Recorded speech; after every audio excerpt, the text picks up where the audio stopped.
Hey, everybody. Today I interviewed Gemma Baxter. She's a time and task expert. And we talked a lot about burnout that happens very often when you're growing a business. Gemma shares her own journey from experiencing burnout herself and anxiety to becoming the CEO of her own business. Very relatable story, and I'm sure something that we can all take some good advice and pieces from. She really talked about her ability to transform the way that we see routine. And her main message is that routine and structure really provide freedom rather than rigidity when it comes to your business. So, lots of great stuff in this episode. I hope you enjoy it. Let's dive in. Welcome to the Accidental CEO podcast, where we bridge the gap between the creativity you love and the CEO mindset you need. I'm your host, Nata Salvatori, wedding photographer and business educator. Find full show notes and resources at accidentalceopod.com. Let's get into today's episode. Hey everyone, welcome back to the Accidental CEO podcast. I'm your host, Nata Salvatori, and today I have Gemma Baxter with me. She's a time and task expert, operations and online business manager, working with action-taking entrepreneurs like you and me. I'm sure we're all taking action these days. You're not just sitting at home doing nothing, are you? So we're going to talk about burnout, growing your business, becoming a CEO, being busy as a mom, and all the other things that come with this amazing job that we have. So welcome, Gemma. Thank you for having me, Nata. It's great to be here. So let's just start with where you are and the services that you offer, and then we're going to backtrack into your story a little bit more. Okay. So I am in Southampton in the UK. I am a service-based business, so I offer operational support, business management support, but I also work with clients who need support with time management, optimizing routines, structure, and generally kind of bringing in freedom into their world. That should be most of us, right? Yeah. And I'm not excluded from that, right? I'm as guilty as everybody. Yes. So let's share your story a little bit, how you transitioned from recovering from some burnout, some anxiety, and some other mental health issues to becoming a CEO of your own business, specifically during the pandemic. Yeah. So first of all, I don't do anything by half. So it's kind of very much how I roll. That's very much reflected in my business. But Accidental CEO is 100% the title I would go with as to how I ended up in business. So I was diagnosed with anxiety and depression about 16 years ago and go through peaks and troughs. And as it happens, January 2020, obviously I had no clue what was on the horizon. I was signed off on medical leave for a period of burnout. It's my last period of burnout. And throughout the recovery of that, obviously I had this amazing opportunity of having my children home. I think that was the catalyst for me to really identify the fact that I wasn't living with the true alignment that I wanted. I wanted to be home with my children more. I wanted to have that flexibility to be able to be there when that curveball comes up, when they're off sick, and not feel like I'm letting colleagues down or having, that horrible phone call no one likes to make to their employer saying, I'm really sorry, I'm not coming in today. It's those small things that I think the reality of being home with them, it really hit home during the pandemic. Yeah, it was an interesting time, but I kind of figured, and through conversations with my husband, if I couldn't make it work through the pandemic, then I was meant to be an employee. Everyone had gone online. Everything I wanted to do was virtual. So it was the prime opportunity. And I very much thought, I just have to take the bull by the horns here. Yeah. How was it over there for you guys? Because obviously we're in different countries. Was it a lot of the people in your company that got sent to work from home? Were you even doing a job where you could work from home at that time? Yeah, so I actually worked in a school. I was in the office at school, and we had a situation over here where I don't know what it was like in the US, but key workers who were essentially our frontline medical personnel still had to go in, obviously. Where I worked, we were still open and we were still operating as normal, and we were expected to be in the office. And I know when I was coming back from that period of burnout, it was probably a good 6 months where I was actually unwell. So it was about May or June time when I started speaking to my employer about going back to work.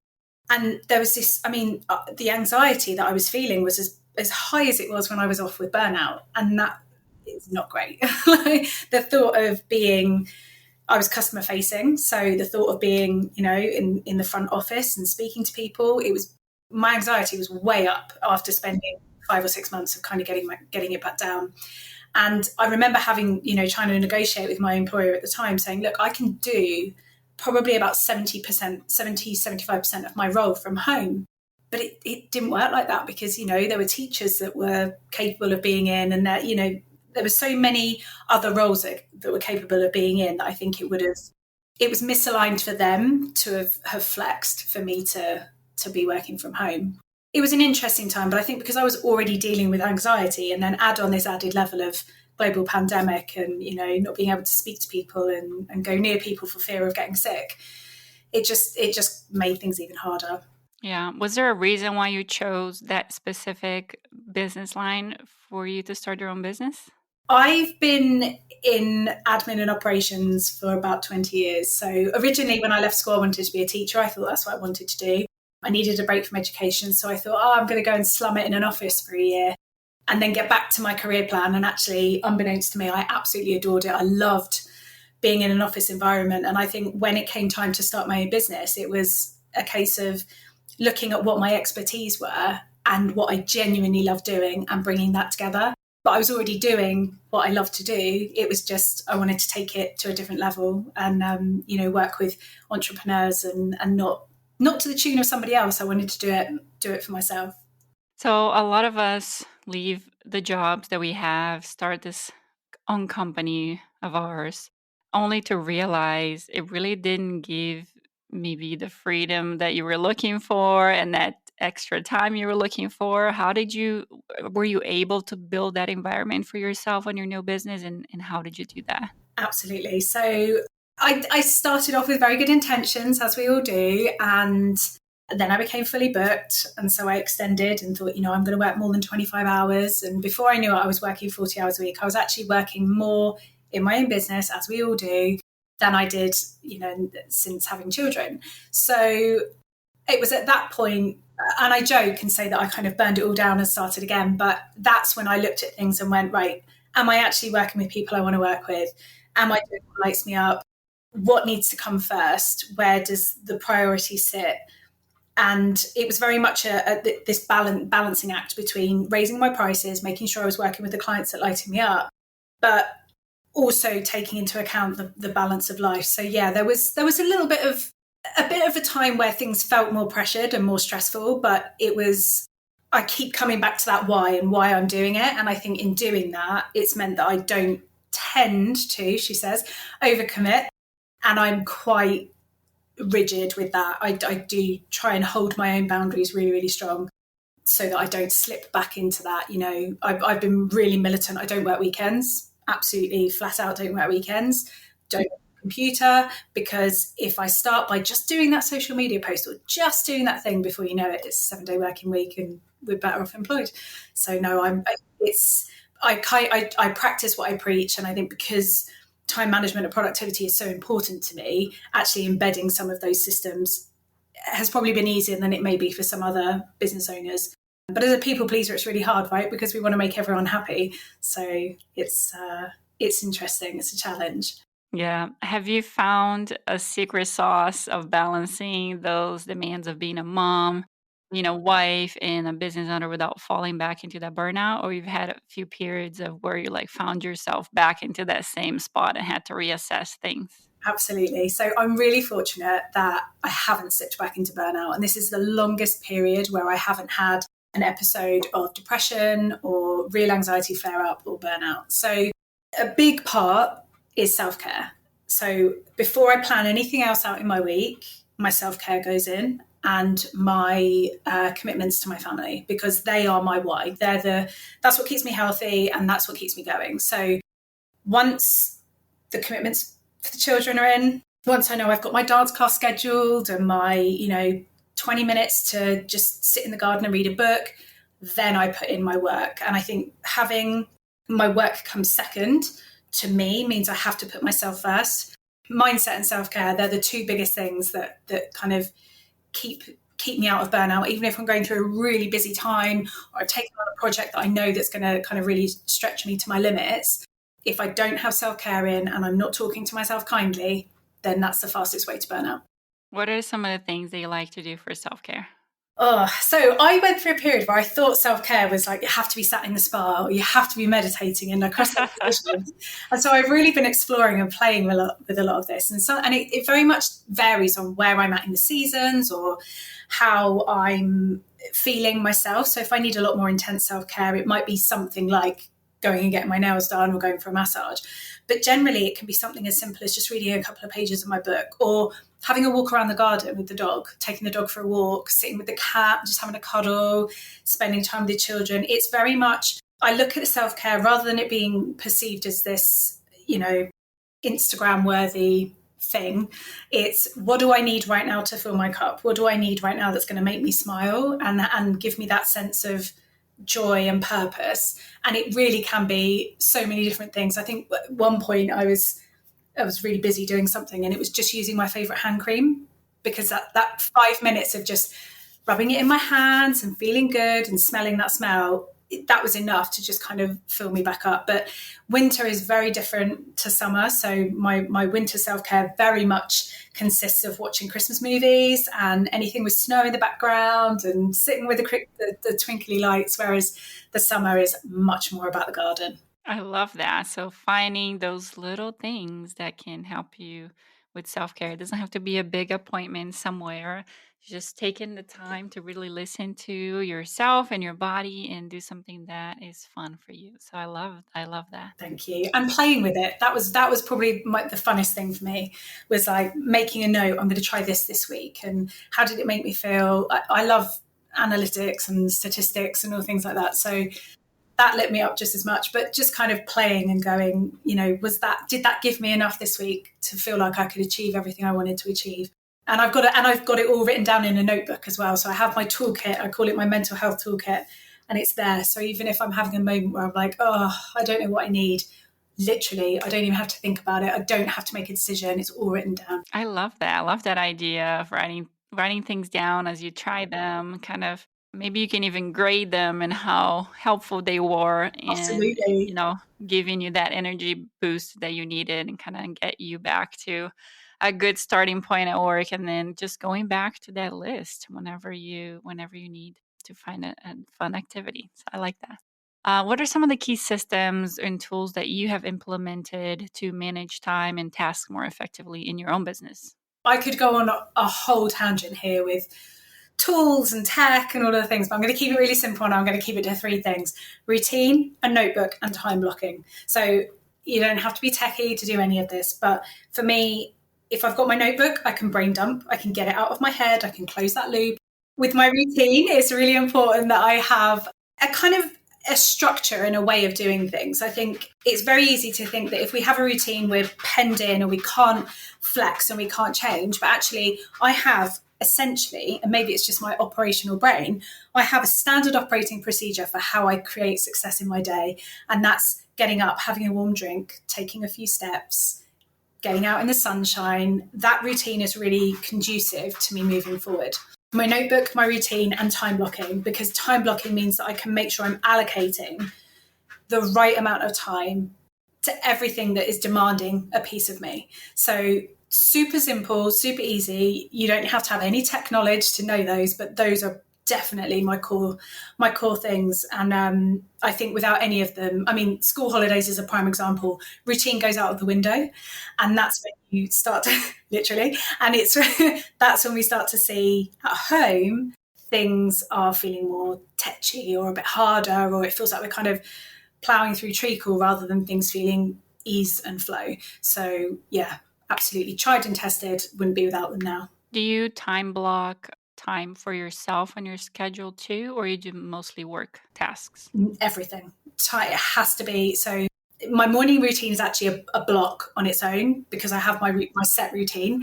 But within that, no, absolutely. So my dance class is a non-negotiable block that goes in my diary, because it's something that absolutely lights me up. My nail appointment always goes in the diary, and it's always blocked out, a couple of months ahead. It's non-negotiable. That time is mine and mine alone. Even when I know, like this Friday, for example, I'd said to my husband, I just need an hour. I just want to sit and read a book. It's been a busy couple of weeks. The children have been home. He's taking them out. So there's a little block that says they're all going climbing, and then there's a little block that says me time.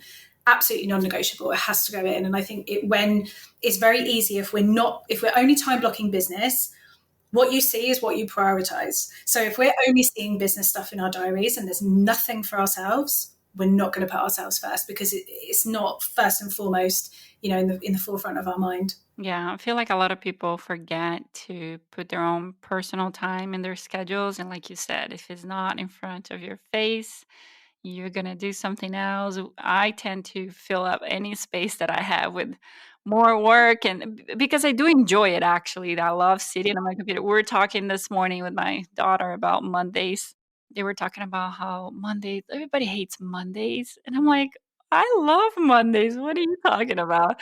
I didn't used to like them. I like them now. And she was asking me why. I said, because I get to sit down and work on my computer after having weddings on the weekend, so I can go through pictures and kind of plan for the rest of the week. So it's an exciting day for me. Like, I love Mondays. And they're like 7 and 10, and they're already talking about hating Mondays. We have the same. I think it's school, right? Teenagers, kids just. Oh, yeah.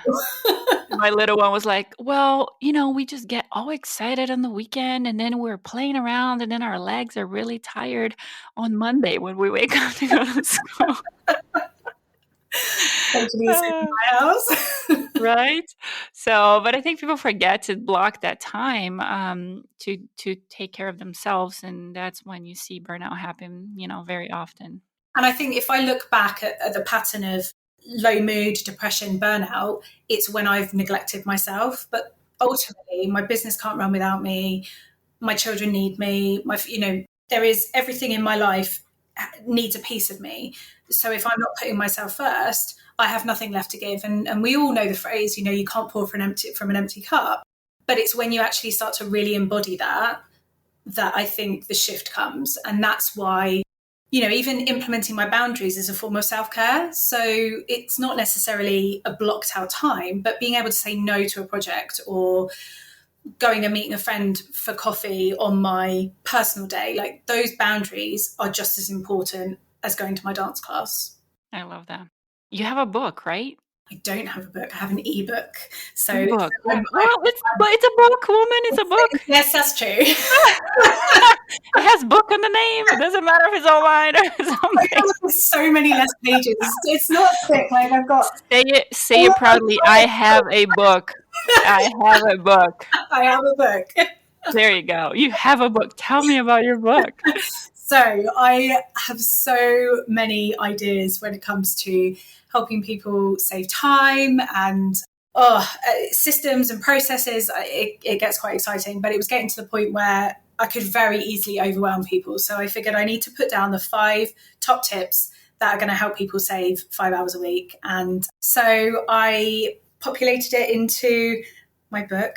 That is not just an ebook, it's a book. Yeah, it's quite interactive. I want it to be that you can lift these tools off of the page and actually implement them, into real world, and genuinely save 5 hours a week is really important. That's awesome. We are going to link your book on the show notes and the episode, since this is an ebook and people can easily go get it. But I wanted to tell us just the number one strategy. I don't want you to tell us all 5 because I want people to go get the book, but tell us just the number one strategy that you feel like can be applicable to most people. Today's episode is sponsored by Accidental CEO. Are you tired of empty calendars, or worse, feeling like your revenue is capped? I've been there. The truth is, it's insanely frustrating to feel like you're doing everything the experts recommend but never seeing real results for yourself. Stop trying to follow someone else's path. Your business superpowers are completely unique from every other entrepreneur in your area. Let me help you find the key to unlock your wildly profitable business strategy. I focus on one-on-one business and mindset coaching because I truly believe you deserve individualized strategies for your unique business. It's time to get your business thriving. check out my website for more information at 𝐀𝐿CEO.co. That's 𝐀𝐿CEO.co. It comes back to time blocking again. I really think it's important. And even if you're not time blocking in that Instagram way, that structured way, I think just creating space and creating time to do the things that you need to do, it's a no-brainer. I think that, I've had clients where one client, for example, I'm going to tell you about her. I love her, Danny. She's an absolute dream. And she used to say the phrase, I don't have time. I don't have time. And you'd look in her diary and there were all these big gaps, and I could see the time, but for her, it just felt really overwhelming. And the coffee with a friend would go in on a Monday and a Thursday, and then work would be on a Monday and a Friday, and personal, like it was all over the place. And we started to put these time blocks in, these blocks of time where if she was busy on a Wednesday, she could pick up her content block and move it to Thursday. She could still see the tasks getting done. So it doesn't have to be super rigid and working in minute detail. But I really think that if you're allocating time to get a task done, you're going to get it done. But also, as a slight extra on that point, allocating the right amount of time. There's definitely some try and error there in the beginning. This was something I struggled with when I transitioned to owning my own business. First, I was so used to working Monday through Friday that I continue to do that. But I'm a wedding photographer now and I work on the weekends. So I was now working 7 days a week without even thinking about it, because to me, Monday through Friday were work days and I better not think about not work in those days. And then Saturday came and I had to work, and then Sunday came and I had to work. Now all of a sudden I had no days for myself. So it took me a while to first just get out of the Monday through Friday mentality, because I work on the weekends. I feel like if you don't work on the weekends, perfect. You have your Saturday and Sunday for yourself. I have to kind of flex my off days. So I had to determine 2 days during the week that were going to be my Saturday and Sundays. So I had to pick 2 days and put it on my schedule as days off. And those are the days that if I wanted to schedule something more personal, they would go on those days. And if I want to be flexible and schedule something, if I had like a 1-hour meeting, I was okay scheduling on those days, but I would try to first move it to the other days if I could. So first was just the concept of I have to free some days during the week if I'm going to be working during the weekend, and still have my Saturday and Sunday somewhere in there. But also when I started time blocking was understanding how long I needed for each one of those tasks. I might block an hour when I might need actually 30 minutes, or when I might need an hour and a half. Can I be efficient, or is this a task that I can do it for an hour and stop and just come back to it on the next day that I have this time block? Or is it something that has to be all finished in one sitting? So kind of understanding all of that takes a little try and error for sure. It does. And I think there's a link to a tool that I use, and I even now I do it once a quarter, which is essentially just a sheet that you can kind of review those times and see how long things are taking. So within my business on a day-to-day, in order for me to build clients, I use a tool called Toggle. I time all of my tasks. I time my project work, my internal business work. But it's really interesting when you have that sheet of paper in front of you and I map out what my plan is, and then you suddenly write down the amount of times I've gone through and gone, oh, wow, I was supposed to be doing the housework and I've been on social media for half an hour.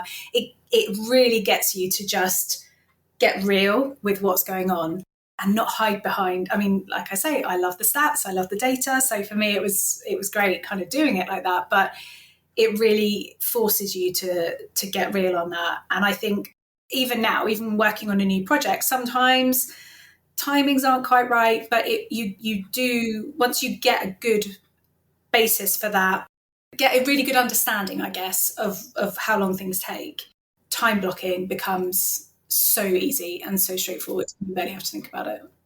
I know you shared one story with us already. Is there another story that maybe stands out as somebody that you're able to help kind of transform their business with some of the techniques that you taught them? Absolutely. And again, I'm going to come back to time blocking because it's just, for me, it's such a game changer. I have a fabulous client who used to work very much one-to-one. And when I time block, I color code. And we would literally, I'd flick into her diary once a week looking, and one-to-ones in her diary were yellow, and used to just see a sea of yellow. And I think it was that it brought an awareness to why there was very little time to grow the business, why there was very little time for her to do anything over and above one-to-ones and what was essentially busy work. So over time, we could see this pattern. And even now, to this day, if I start to see a lot of yellows creeping up, I'm like, you're taking on a lot more one-to-ones than you said you were going to. So I can hold her accountable. But actually, it's meant that she's moved much more and really embodied the group program method rather than the one-to-one, because she's now not trading time for money, which was always a journey we were going to be on for her business. But I think it's just helped us hold her accountable to maintaining that business plan. Yeah, I really like color coding for that time blocking too. I color code for specific things when I put them on my schedule. If they're a session, if they are a podcast interview, if they're at a wedding, or if there's a personal appointment in there. So my schedule is very full, very colorful. It's so nice to look at. And when people look at it, they're like, "Oh my gosh, how do you do this?" But it helps me, like you said, understand what time frame I need for each one of those tasks, and also recognize patterns. If you're seeing that one-on-one that takes a lot of your time, like you said, is something to consider, and you can make better informed decisions when you have data to look at. So I'm a data person too. Oh, it's my favorite thing in the world. Yeah. So, with over 20 years of experience in operations and online business management, what are some of the biggest changes you've seen in the industry? And how have you adapted or help your clients adapt to it? Without a shadow of a doubt, tech. The fundamentals of operations stay the same. We're always trying to achieve the same goal, but it's the tools we use to do it. And I think technology changes so quickly. That's by far been the biggest challenge. But I'm fortunate. I have a very high love of learning. So it's a challenge in terms of I need to stay ahead with my knowledge. And it's very, very easy to get behind with a tool because they do move very, very quickly. But I enjoy the learning. So actually that fills my cup up, which is great. But yeah, I think we've got a lot more tools that help us achieve things in a much more streamlined way, efficient way, but it can also be really, really distracting. And what's the right tool to use? Where should I start? Building all these things and bolting them on. And then before you know it, you've got a prison rather than this kind of free business to help you kind of do what you need to do. So I think tech, I couldn't even think of another challenge. It's a lot of shiny things to distract us. I agree. Yeah. What does creating that extra day per week with ease really mean to you, and how do you make that a reality for your clients? Absolutely. So creating an extra day for me has meant a day to do the housework, to do the fun stuff that I want to do, things that don't take away from my time with my family or my time with my clients. So it's been really, really important. I'm now at a point where I only work 4 days a week. I can work a fifth day if I want to, or I can absolutely unapologetically go out for the day and not feel like I'm letting anyone down. Putting it in place with clients, I think it comes down to mindset.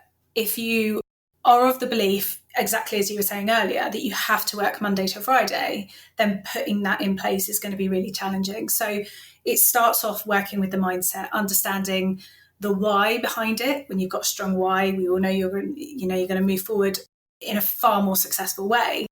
The actual putting the time in is the easy part because we block it out. It's straightforward. You don't take meetings that day. You don't do the work that day. But without having that underpinning foundation of mindset and belief that you are allowed to have that time off, that you are entitled to, and good enough to be given that extra time, I think that's where it very, very quickly falls down. Can you talk to us about maybe a particularly challenge moment in your journey as an accidental CEO, and how did you overcome it? Yes, I can. I can't pinpoint one single challenge, and I'm going to tell you why. Because I'm a huge believer in new level, new devil. So it doesn't matter where you are in your journey, imposter syndrome is going to creep up. That feeling that you just aren't good enough is going to creep up. And I think at any point in my journey, that has been my biggest challenge. So even in the last couple of weeks, I've had this feeling of imposter syndrome kicking in. I'm, in the process of developing a new program behind the scenes. And it's that, who am I to teach this? Do I really know everything there is to know? Yeah, but it's that next level, that new up level that I'm stepping into.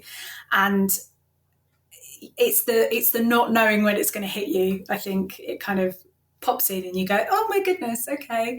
But moving away from that is, again, it's that mindset piece. It's that talking to yourself kindly. It's the belief that you can do it. It's setting yourself up for success with the self-care, with not overcommitting, not putting yourself in a situation where you're edging towards burnout. And you can then truly believe that you're able to achieve these things. Mindset has been a massive part of my journey. Yeah, mindset is absolutely necessary to grow your business. You have to grow yourself together. I truly believe in that. So I love that idea of expecting that with every time you evolve, every time you're getting better, there will be new challenges, and just kind of be ready for it. Be knowing that they're coming. Collecting the tools to fight it and manage it and continue to evolve. So love that. So you love animals. I heard you have a few. Yes. How do the pets kind of contribute to that work-life balance? Do you have any stories about how they impact your personal life too? I mean, how many times during the pandemic did we see a cat or a dog jumping on screen? And I think my animals still do that now.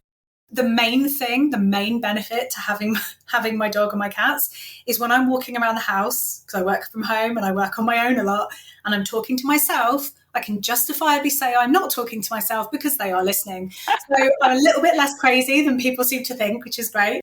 But I think it is having that companionship. And I'm very fortunate that I've got a puppy, he's quite old now, he's nearly 11, who will play in the garden and give me that reason to take a step outside rather than being chained to my desk all the time. And then in the evening, I've got the cats who want the attention and will sit with me while I read. And it just adds an extra layer, not only to me, but also to my family life. And I think from a personal level, being able to give that to my children. I mean, if I was working full time, there's absolutely no way we would be able to have the dog, because he couldn't be at home all the time on his own. So being able to give that to my children as well, I think it's an extra bonus of having your own business that sometimes I think is very easy to forget about. I love that. What is your definition of success? Oh, that's a really tricky one. Do you know, it's always changing. I thought when I first started in business, my definition of success was earning a certain level of money or being this really put together person. And I think the further through the journey I come, success means different things. And even on different days, sometimes success is just getting out of bed and having a shower. And other days it's knowing that I've hit the 4K mark for that particular day, or, the 4-figure mark for that particular day. It could be turning in a project to a client something that they were really struggling with. It could be making dinner and knowing that the family coming home together it's what everybody needs. So I know that's a really ambiguous answer, but I think when I tried to pin my success on one thing, it created more restriction, and I want structure for freedom. So success means a lot of things to me, but ultimately it comes back to happiness of me, happiness of those around me, my clients, my family. If people can get to the end of the day with a smile on their face, then I think we've all succeeded. Very good. If there was one thing that you wanted to make sure that our audience lives with today, that they go on with after listening to you, what would be your main message to them? That routine and structure doesn't mean rigidity.